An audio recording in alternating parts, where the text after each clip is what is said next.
Most car crashes end in seconds, but some leave behind scenes so disturbing they haunt people for years. In this video, we'll go through 5 more real cases where a simple drive turned into something far worse. These aren't just tragic, they're confusing, violent, and sometimes unexplained. Each one shows how fast life can change, and how not every crash has a clear reason.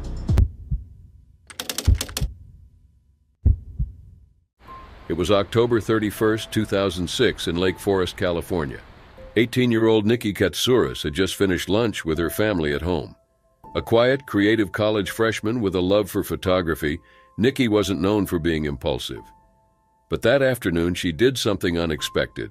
She took her father's Porsche 911 Carrera without permission.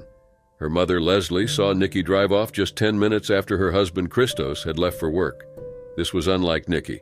She had never driven the Porsche before. Alarmed, Leslie called Christos immediately. He turned around, contacted emergency services, and began searching for her. What happened next was something no one could have imagined. Around 1:38 p.m., Nikki was driving on the 241 toll road at over 100 miles per hour. While changing lanes, her car hit a Honda Civic, causing her to lose control.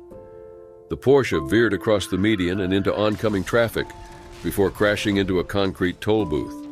The damage was so severe that Nikki passed away instantly. The car was nearly destroyed, and the scene left first responders visibly shaken. When her parents arrived at the site, they were met with a heartbreaking reality. Due to the condition of Nikki's body, the coroner did not allow them to see or identify her directly.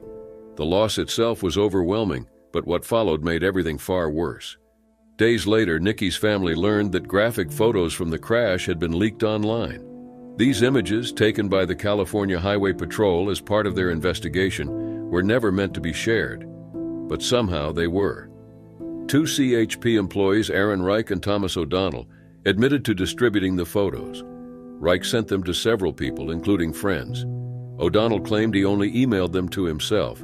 Though both violated department policies, what came next was far more damaging than anyone anticipated. The photos spread rapidly across the internet. They appeared on social media, websites, and in email chains. Some sites used them for fake tributes.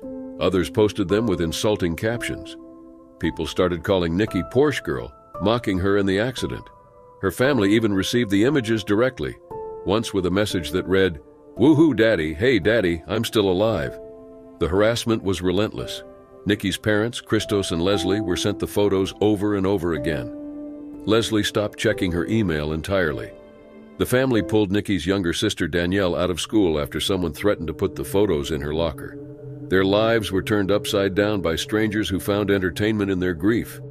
The Katsouras family tried everything to stop the images from spreading. They sent legal notices to websites, contacted web administrators, and used tools to block the photos from search engines. But every time they removed one, another would pop up. It felt endless. What made it even harder was knowing the images had come from the people who were supposed to protect them. The public's reaction only added to their pain. Many online comments blamed Nikki, calling her privileged and reckless, and saying she got what she deserved. Eventually, the family filed a lawsuit against the California Highway Patrol for negligence and emotional distress. At first, the case was dismissed. There were no clear laws at the time to protect families in such situations.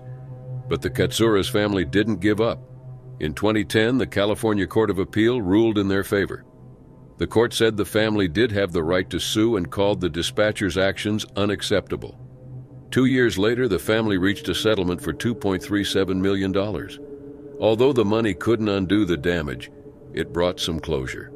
The family hoped their case would help others protect their loved ones' dignity in similar situations. But even now, the images haven't disappeared. They still resurface online. For the Katsouras family, Nikki's memory remains deeply personal. What happened to them shows just how far online cruelty can go, and how difficult it is to escape once it starts. It was July 26, 2009 in Westchester County, New York. Diane Schuler, a 36-year-old mother of 2, was driving her brother's minivan with 5 children inside, her own son Brian and her 3 nieces, after a weekend of camping with family. Her husband Daniel followed behind in his truck with the family dog. They were heading home to West Babylon. The morning started like any other.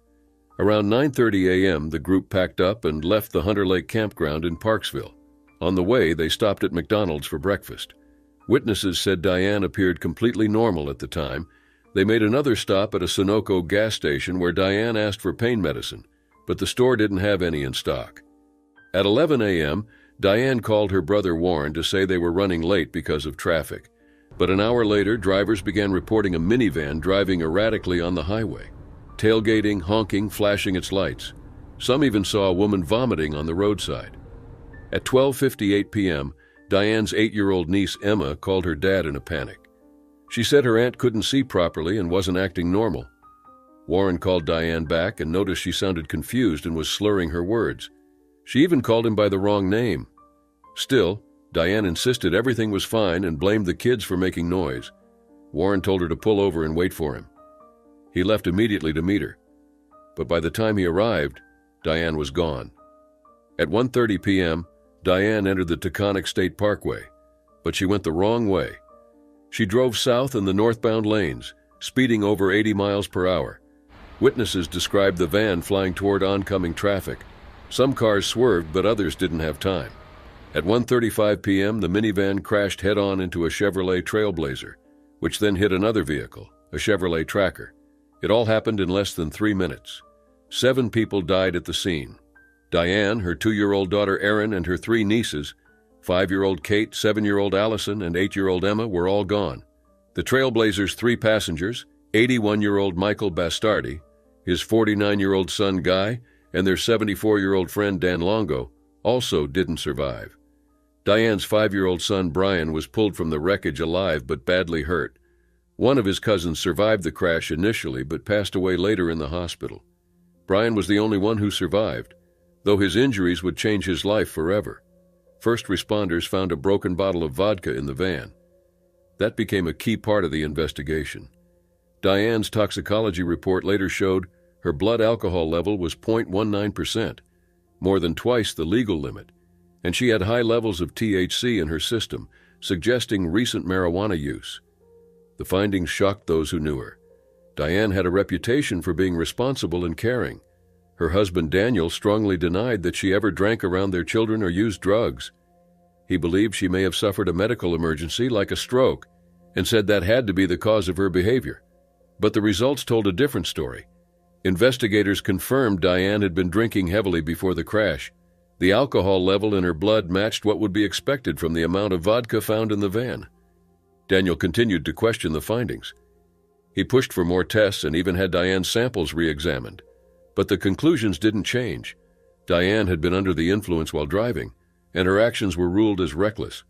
Officials classified the crash as a case of negligent driving, and the deaths were labeled as avoidable. The tragedy led to calls for tougher laws.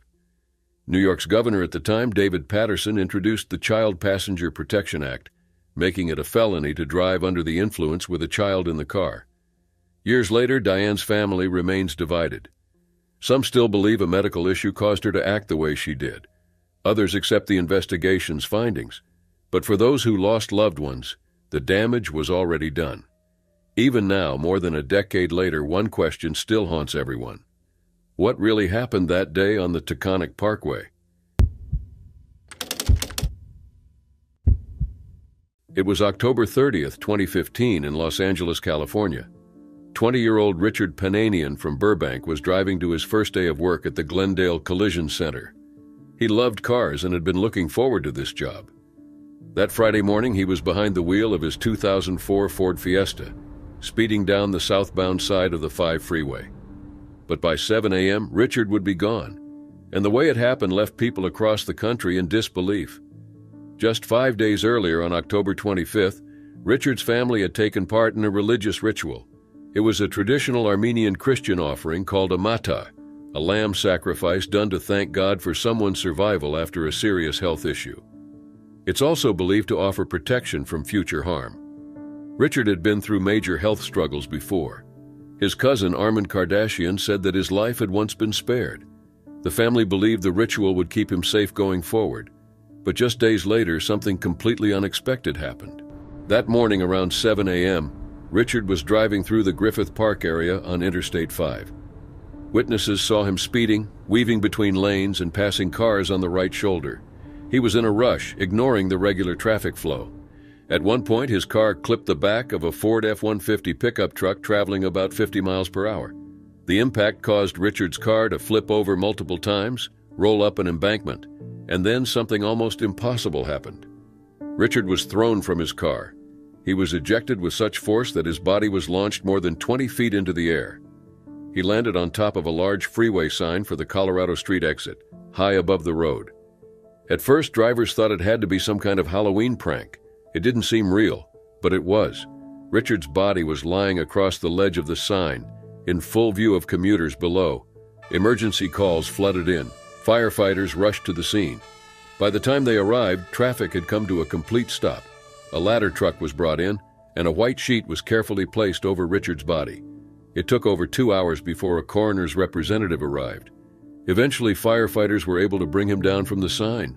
Investigators from the California Highway Patrol began looking into what happened. Officer Edgar Figueroa confirmed Richard had been driving recklessly and wasn't wearing a seatbelt. "Anytime you speed and don't wear your seatbelt, there's a good chance you'll get hurt," he said. Los Angeles Fire Department spokesman Brian Humphrey added that Richard was already gone by the time help arrived.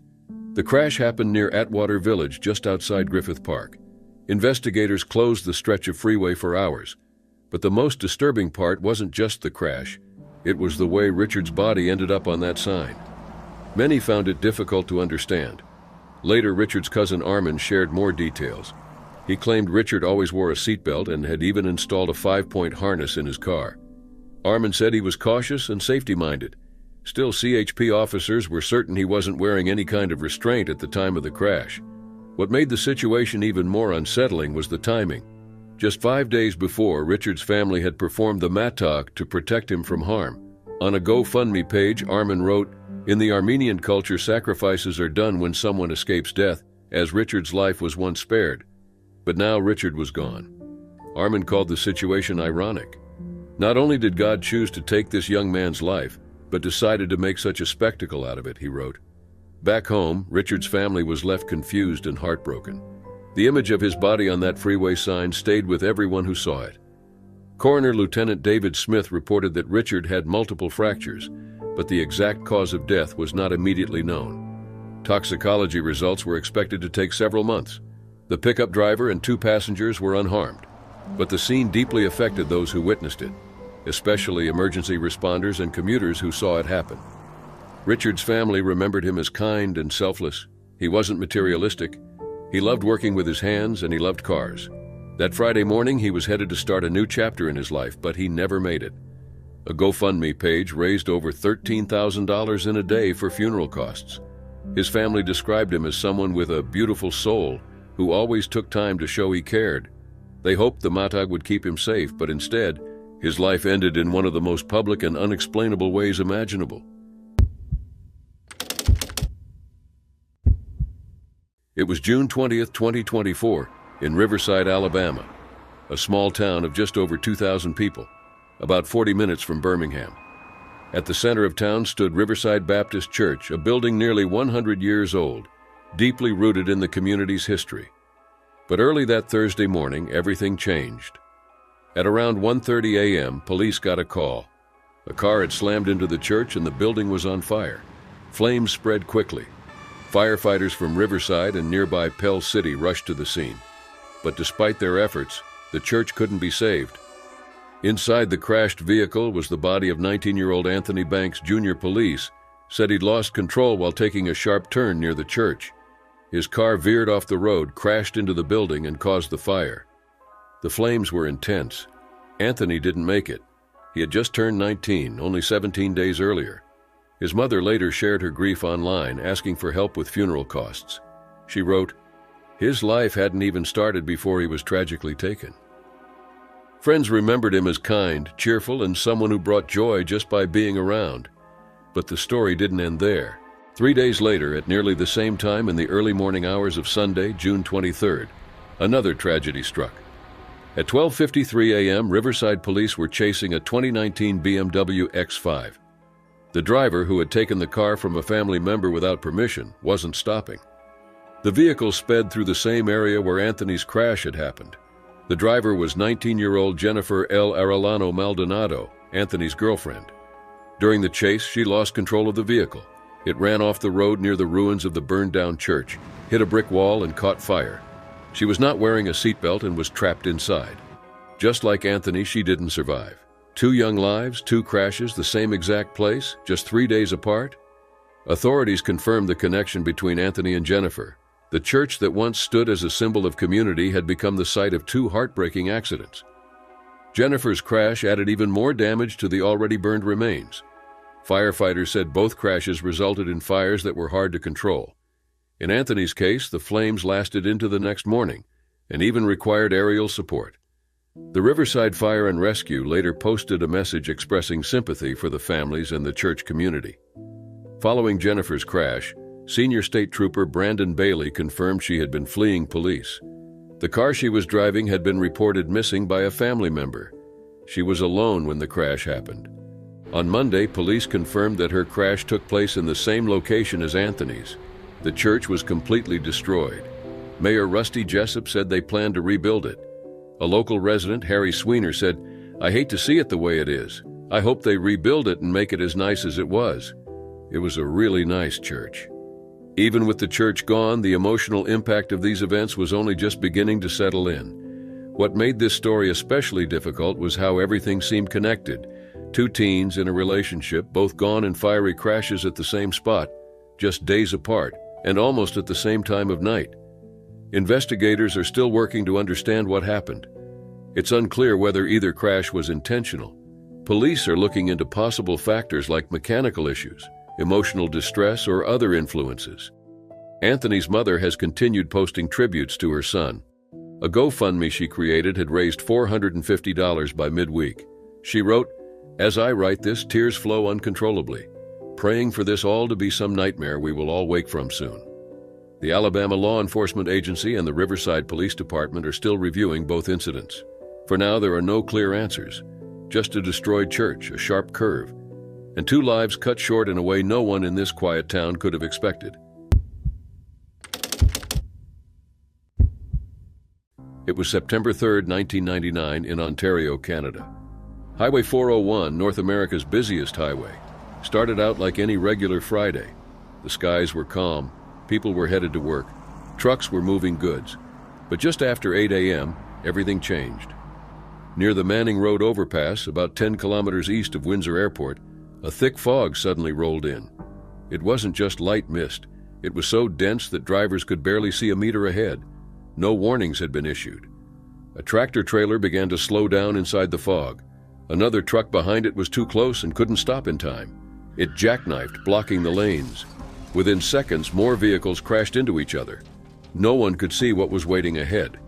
What followed were 5 separate crashes that happened within minutes. In total, 87 vehicles were involved. Fires broke out. Explosions erupted. One officer later described the scene as a massive fireball. 7 people died at the scene. 1 more passed away later in the hospital.